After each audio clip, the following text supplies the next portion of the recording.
सो hey everyone, अब आज 31 of जन है, तो बहुत कम दिन बचे हैं प्री बोर्ड में।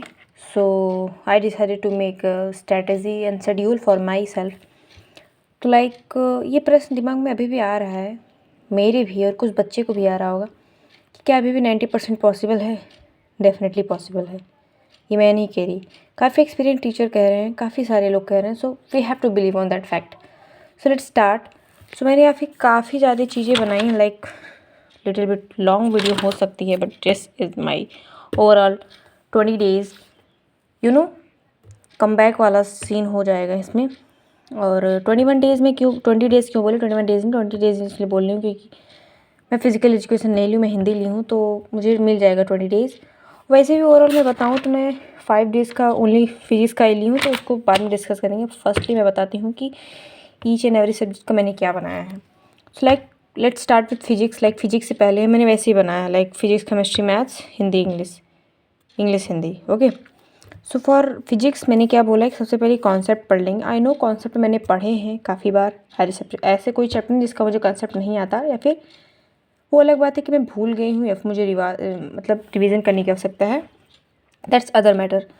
सबसे पहले कॉन्सेप्ट पे ध्यान रखेंगे, उसके बाद डेरिवेशन जो कि 16-15 मार्क्स के आते ही हैं प्रीवियस ईयर का देखा जाए। फिर PYQ सैम्पल क्वेश्चन पेपर मैंने फिजिक्स का एक भी नहीं लगाया, एक्सेप्ट प्री बोर्ड के पहले एक लगाया होगा। फिर फार्मूला सीट मैंने बनाया है, तो मैं फार्मूला सीट को करूँगी। Lots of practice which is required for numericals. Okay, तो ये हो गई मेरी फिजिक्स की। बाकी मैं केमिस्ट्री की बोलूँ तो केमिस्ट्री का सबसे पहले रिएक्शन एंड कन्वर्जन क्वेश्चन आते हैं। कन्वर्जन क्वेश्चन का मैं बताऊँ तो मैंने आज कन्वर्जन क्वेश्चन का सौर्य मैम का ही देखा है, मैंने बना लिया पूरा, जो मैं 5 ईयर का बनाई थी ना, मैंने अभी हाफ एन आवर पहले उसको बनाया है।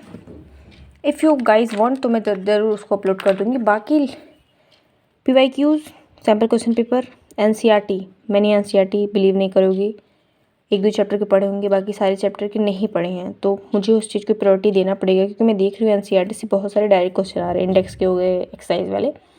बाकी मैंने लिखा है इंडेक्स एक्सरसाइज, बाकी multiple revision which is required. इतने डेज में मुझे मल्टीपल रिवीजन भी करनी है, और जो चैप्टर मेरे वीक है उसको मुझे एक बार और से फिर से पढ़ना है, तो this is very challenging for us. बाकी मैथ्स के लिए मुझे कोई समझ नहीं आया, क्योंकि मैथ्स मेरी उतनी स्ट्रांग नहीं है, so I am not gonna get anything for that. NCERT में फिर से लगाऊंगी एक बार, विजेता सीरीज़ का मैं लेक्चर देखूंगी, जो टॉपिक मेरा वीक रहेगा, पूरा नहीं देखूंगी इतने लॉन्ग लेक्चर। बाकी maximum 2 sample question papers enough रहेंगे। बाकी PYQs क्वेश्चन, जिसके मैंने बताया आपको कि मेरे पास ये वाली है ना, है शिवदास की, तो उससे मैं कर लूँगी।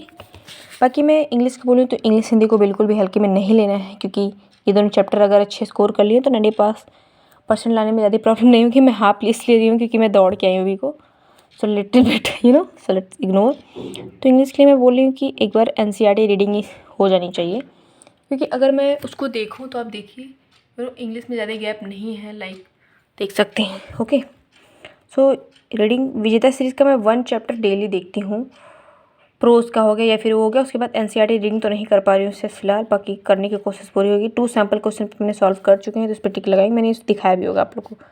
बाकी PYQ मोस्ट इंपॉर्टेंट क्वेश्चन को देख लिया जाएगा। Let's come to Hindi. Hindi में मेरे व्याकरण की बहुत मिस्टेक्स होते हैं, मेरा इस बार प्री बोर्ड में 80 में से 65 मार्क्स आए थे, और 15 मार्क्स मेरे जितने भी कटे थे वो सिर्फ और सिर्फ व्याकरण में कटे थे। मैंने मैम से कॉपी मांग के देखी थी, तो व्याकरण मुझे काम करना है। बाकी 2 सैम्पल क्वेश्चन पेपर इसका सॉल्व करना है, इसका मैंने नहीं किया है, इसको मुझे करना है। और एक चैप्टर कम से कम व्याकरण वाला पार्ट को एक दिन में एक पार्ट को कर लिया जाएगा, कोशिश करेंगे, बिकॉज ये दिन इतना बल्कि है कि इट्स वेरी एग्ज़ाम शेड्यूल मैंने आपको दिखाई दिया है। सो इतने सारे physics chemistry maths English Hindi. Okay, so let's move further.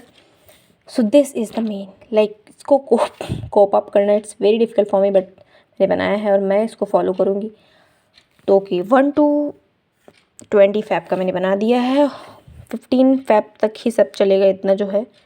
बाकी ये वाले पार्ट्स में सिर्फ और सिर्फ फिजिक्स को देंगे, क्योंकि फिजिक्स को बिल्कुल भी हेल्प केयर नहीं लेना। पिछली बार बहुत टफ पेपर आया था, सीनियर बोले थे कि वर्ड लग गई थी, वी डोंट गॉट रिस्क बिल्कुल भी नहीं लेना। 5 दिन सिर्फ और सिर्फ फिजिक्स पढ़ेंगे, अभी भी इतने दिन में फिजिक्स पढ़ेंगे, केमिस्ट्री पढ़ेंगे, मैथ्स पढ़ेंगे और इंग्लिश हिंदी भी पढ़ेंगे, लेकिन इस 5 दिन में सिर्फ और सिर्फ फिजिक्स पढ़ेंगे। सो मैंने इस हिसाब से बनाया है कि 1 to 4 मैं 2 चैप्टर्स तीनों को लेकर चलूँगी। मैं किस हिसाब से पढ़ूँगी, ये मैं भी सोच रही हूँ। मैं सोच रही हूँ कि जल्दी NCERT जिस टॉपिक में वीक है उसका थोड़ा बहुत माइंड मैप देख लूँगी। बाकी क्वेश्चन सॉल्व नहीं करूँगी। फिजिक्स में मैथ्स में तो करना ही पड़ेगा। बाकी केमिस्ट्री में सोच रही हूँ सारी ऑर्गेनिक केमिस्ट्री और फिजिकल केमिस्ट्री हो गया, ऑर्गेनिक हो गया, सबका कॉन्सेप्ट पढ़ लूँगी, ठीक है। उसके बाद मैं इधर आऊँगी 5 to लेकर लगभग 8 तक मैंने चैप्टर का थोड़ा बहुत अल्टरनेट किया है, तो उसको आप देख सकते हैं। बाकी इतना मैं कर लूँगी। और सैम्पल क्वेश्चन पेपर 2 दिन, PYQ और रिवीजन एंड रिवीजन, इतना मेरा सिर्फ है। ओके, बाकी इधर मैंने क्या लिख के रखा, मैंने लिखा है कि मैं चैप्टर वाइज जो पढ़ूँगी, यहाँ पे मैं बताया मैंने वहाँ क्या करूँगी। मैं NCERT पढ़ूँगी, एक्सरसाइज का क्वेश्चन भी जो मोस्ट इंपॉर्टेंट रहेगा उसको कॉन्सेप्ट डायरेक्शन तो पढ़ना ही पड़ेगा। इसमें NCERT मैंने बोला कि मैंने पढ़ी नहीं है, तो NCERT अच्छे से पढ़ लिया जाएगा। बाकी रिएक्शन फार्मूला शीट बनाया है उसको पढ़ लेंगे, कन्वर्जेशन शीट भी बनाया है तो उसको भी पढ़ लेंगे। बाकी मैथ्स का मैं practice NCERT, PYQ and revision formula sheet इसका भी बनाया है तो उसको भी पढ़ लिया जाएगा। बाकी बोर्ड टाइम में इंग्लिश और हिंदी पढ़ लिया जाएगा। बोर्ड टाइम क्योंकि होता है ना, सब्जेक्ट पढ़ते पढ़ते लगता है कि यार अब बहुत ज़्यादा बल्कि हो गया, तो इंग्लिश अंडरलाइन पढ़ लिया जाए। So that's all for today. और मैं बोल रही हूँ, मैंने देख लीजिए आप, इंग्लिश का लिया हुआ है और हिंदी का भी लिया हुआ मैंने। यस, हिंदी का यहीं पास में हिंदी का भी लिया, इसको टच तक नहीं किया है। इसमें तो 2 सैम्पल पेपर किए हुए हैं, बट इसको करने की कोशिश किया क्योंकि बुक यार ऐसे रखी है कि वेस्ट थोड़ी करनी। बाकी मैं चैप्टर वाइज को जो मैंने बताया कि मैं PYQ सॉल्व करूँगी, उसके लिए मैंने ये अरियन की चैप्टर वाइज क्वेश्चन बैंक्स नवंबर में ही सॉल्व खरीद ली है। सॉल्व भी करती हूँ, लेकिन मैंने स्टार्टिंग से इसलिए बनाया ताकि कोई भी टॉपिक छूट जाए या फिर सिलेबस से बाहर है, ऐसा ना हो कि कोई टॉपिक छूट जाए। तो इसलिए मैं फिर से सारे कॉप अप करके सारे रिवीजन कर लूँगी ताकि प्रॉब्लम ना हो। बाकी गैप डेज में सारी रिवीजन अच्छे से कर लेंगे। So that's all for my revision pacts. और आप भी बताइए कि आप क्या कर रहे हैं। और मैं यही बोलूँगी, इस क्रूशियल टाइम में तो हर कोई पढ़ रहा होगा, so you also start the study. I know you are studying only, so that's all for my today.